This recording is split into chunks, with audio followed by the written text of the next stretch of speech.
In this video, I'm gonna share 7 reasons why every reseller should have access to a credit card in their business. So a lot of people are on the Dave Ramsey train, which I actually love Dave Ramsey, but I'm definitely not on the same page with him when it comes to, 100% never be in debt, don't have a credit card, just pay everything off in cash. I do believe the average American probably would be better off with that route, just because the average American doesn't know how to save, they don't know how to budget, they can't control their finances. If they have a credit card, if they go into debt, they'll just never be able to pay it off. And it's a nasty cycle being in credit card debt or any type of debt where the interest is so high and literally it just keeps getting bigger and bigger and you don't make enough money and you can't pay it off. But if you're a small business owner, if you're selling on eBay and you're selling on Amazon, you're reselling, you're responsible, you know how to control your finances, this video is going to be for you.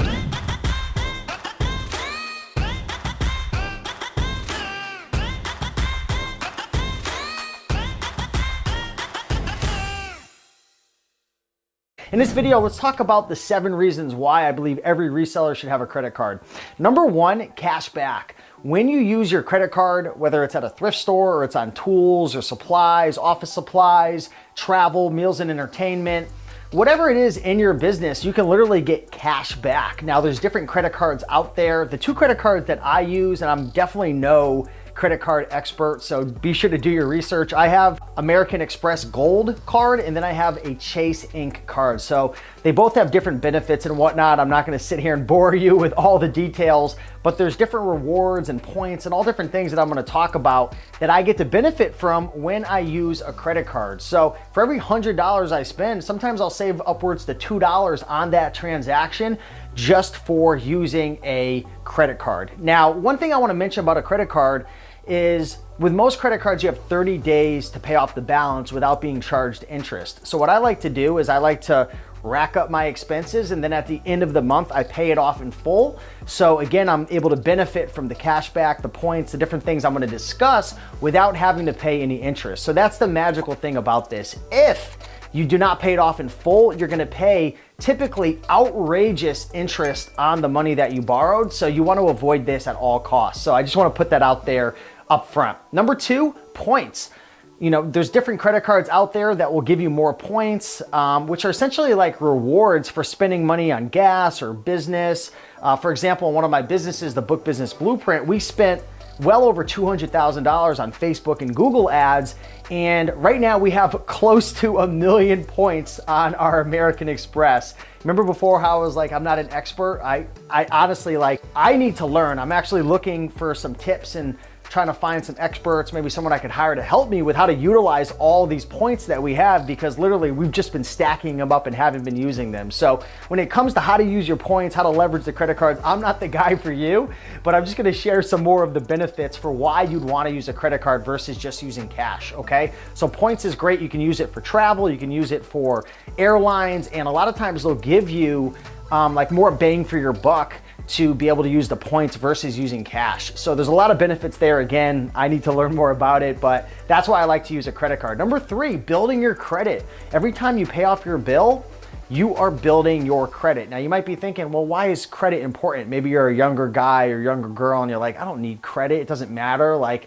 Credit's not a big deal. It really is. It can save you hundreds of thousands of dollars over your lifetime. The difference between having a 500-600 credit score versus a 750 or 800, which is really good, because when you go to purchase a house, purchase a vehicle, maybe it could be a personal loan, anything that you're gonna want to take a mortgage out on in the future, especially a house, your credit score can make a big impact. And I'll tell you right now, let's just say as an example, you're gonna buy a house for $250,000. The difference in interest that you would pay over 30 years, having a 3% interest rate versus a 5% interest rate could literally be like it could be like $80, $100, $150,000. It's ridiculous, just a couple percentage points. And sometimes those points that you pay on your loan or your interest rate could really differ just based on how your credit is. I remember when I was young, when I was I don't know what I was, 20 or 21. I remember, I told you guys I'd gotten arrested. I was broke. I was $25,000 in debt. I remember when I got my first car, I was paying 10% interest. 10% interest. Literally, that was adding an extra $150 a month to my payment. Something ridiculous. I don't know exactly, but that probably cost me 5 grand just in interest right there because I had no credit. So you want to build your credit every time you pay your credit. And there's different things that play a role in your credit. I'd recommend downloading the free app Credit Karma. And that's what I use to track my credit. Also, some of my credit cards, this is another benefit, will track your credit and give you some other benefits of seeing how your score is and how it's affected. So you want to start paying off these credit cards and building your credit at an early age. So when you go buy a house, buy a car, if you're going to get a loan, you can get the best interest rate possible.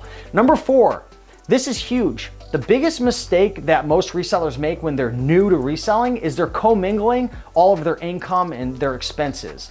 What does that mean? So what that means is you have income coming in from eBay and Amazon hitting your PayPal and then going into your personal bank account. Then you have expenses that are going into your personal account.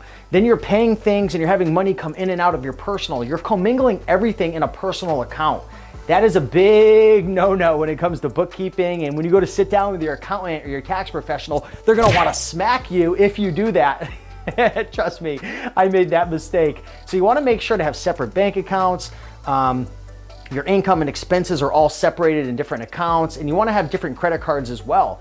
For example, anything that has to do with business, travel, anything to do with my business is going on my Chase Inc. or my American Express Gold card. I have a Capital One card, I have a PayPal card, that's all personal. So you don't actually have to go out and get a business credit card, but you want to make sure you have credit cards that are separate. And again, you're going to be able to get points, cash back, build your credit, but also keep things really nice and organized. And another tip, if you haven't seen this in some of my previous videos, get yourself a software called QuickBooks or GoDaddy Bookkeeping, and you can actually link up your credit card, your eBay account, your Amazon account, your PayPal, all of that into this software. And anytime you spend money on the credit card, you can actually have all those expenses come in. You can classify them, you can automate it. And it just really makes things really nice in terms of your books to see how you're actually doing in your business. And to go a step further, number 5 is just tracking your numbers easier.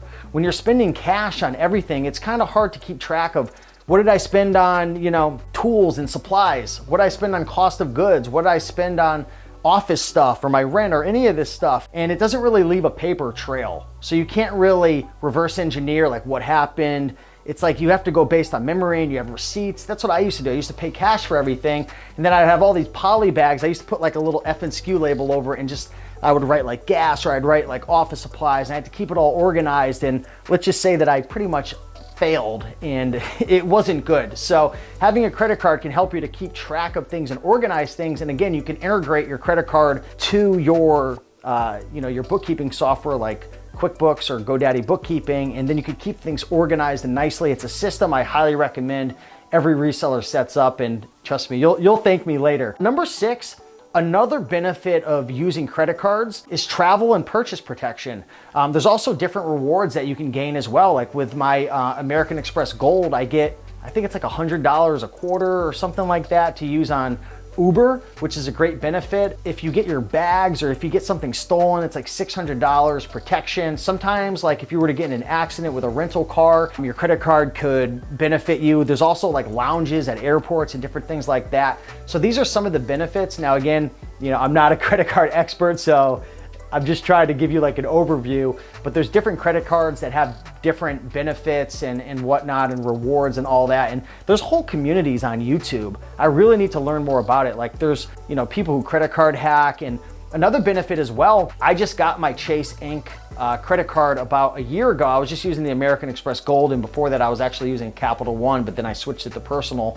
With some of these credit cards, they will give you like a good amount of cash or a good amount of points if you spend a certain amount within a certain period of time. So I actually signed up for my Chase Inc. credit card, and there was a benefit. If I spent $5,000 within, I think 90 days, they would give me a $750 bonus. So what I did was, instead of using my American Express Gold to buy all my purchases on eBay, because I buy a lot of stuff on eBay to flip on Amazon, I just switched over to that card. I hit that requirement, and then I earned a free $750. So there's different ways to hack and make money doing this as well. I mean, some people take it to a whole nother level where they're like transferring balances and hacking, and I don't know anything about that. I really should learn because I'm probably shooting myself in the foot. But if you have any tips, drop a comment down below. And number 7, this is a big thing as well, especially for the guys and girls out there who are doing online arbitrage, wholesale. You're really trying to grow and scale your business. By having access to large amounts of credit, of course, if you're responsible, you can leverage that credit to be able to grow your business. There's another credit card out there. I believe it's the Plum card. I don't remember. Is that by Capital One or American Express? I'm not sure. But I know there's a card out there called the Plum card that actually has 60-day terms. So you actually have 60 days to pay off your credit card, which is really big because, I mean, just imagine how much more you can grow your business if you had access to all that capital. But again, you need to make sure, I think with the Plum card, if you don't pay it off within that, they start hitting you with like a 5% surcharge or something crazy. So credit cards are risky if you're not responsible, if you're not detail oriented. I always recommend everybody, if you have a credit card, just set up automations. What I do for all my credit cards is I have them automatically pay themselves off in full every single month. Now, you wanna make sure not to just pay things off without checking. So I have a system where my bookkeeper and myself, we go through, we reconcile everything to make sure it's all adding up, make sure there's no mistakes, because companies will charge you twice, things can go wrong. So go through your statements and check things out, but try to automate it, at least to pay the minimum every single month, because if you don't pay on time, that's gonna hurt your credit. You're gonna pay interest, and then it's gonna start to have a negative impact. And if you start getting into a large amount of debt, you know, I've never been in like a large amount of debt. Like I had a little bit of credit card debt and I had a car loan. I was able to get out of it 9 years ago, but I know there's people, they get into debt and they just can't get out. I don't fully understand it, but I think it's because the interest is so high that every time they make the minimum payment, it's just the balance gets bigger and bigger. It's like this snowball that just gets out of control. So again, I don't subscribe to everything Dave Ramsey says, but I think for the average person who's not responsible, who doesn't trust themselves, who maybe they never had money, and if they have access to 10 grand that American Express gives them, they're just not gonna be able to control themselves. Like, definitely don't get a credit card. But if you're responsible, if you know your limitations, you know, I wouldn't take out more credit and use more than you know that you can pay back, because that's how you're gonna get yourself in trouble. So start small. If you don't have any credit, you can actually get what's known as a secured credit card, where you put down maybe like $500 as collateral, then they give you a credit card to spend, like a gift card, and that can slowly build your credit. And then always do your research. There's a website I believe that I subscribe to called, it's like nerdwallet.com. They'll actually share like all the different credit cards that you should apply for, the ones that have the best rewards. And then they'll kind of give you like an idea of how hard it is to be able to get approved for it, because certain credit cards, you know, you just might need a 700 credit score. Like, they're not going to give you, like, you're not gonna be able to get like, you know, probably like a Chase Inc or anything without any credit. So there's certain credit cards you kind of want to start lower on the totem pole and then build your credit up over time. Again, I'm not the guy for you with that. Do your research. And then there's some credit cards that have like annual fees and whatnot. So do your research, but I wanted to make this video to educate you a little bit and share some of the things that I've learned. If you found value in this video, be sure to like, comment, and subscribe. If you have any questions, drop a comment down below. And also let me know, what's your favorite credit card? What credit card do you use in your business? And if there's any tips or tricks that I missed, drop a comment below. But with that being said, much love, and I'll see you in the next one. Bye.